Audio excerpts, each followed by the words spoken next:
Šta je sestra? Šta se ušutla? Šta se zamisla? Pa šta mi je, pa buraz moj, pa vidiš ti da ovaj svijet ide sve naokolo. Niko ni s kim, komšiju ne može, brat bratom se ne može, svađa se.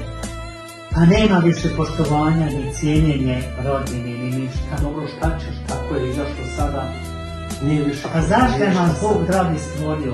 Pa da se mrzimo, pa nije. Naravno, može se naljutiti, ali ne mora se okrenuti leđa. Ako neko ne može se njesti, pa ipak se pozdravi kad se vidi, da se upita kako je ko, a ne samo se okrenuti i više ne priča.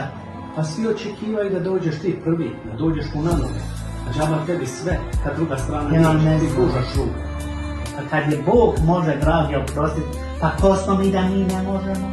Svi ćemo mi otići ovdje 2 metra ispod zemlje, pa onda da vidimo. Najlakše širit mržnju i svađu. Treba se imati čistu dušu, čisto srce. Onda, oti su najbogatiji. To je bogatstvo. Ne pare, ne auta i kuće, stanove. Čistu dušu treba imati. To je. Treba se cijeniti jedno drugo. I rodbinu, familiju. I oni najbližki, pa normalno, pa treba širiti ljubav, radost i sve.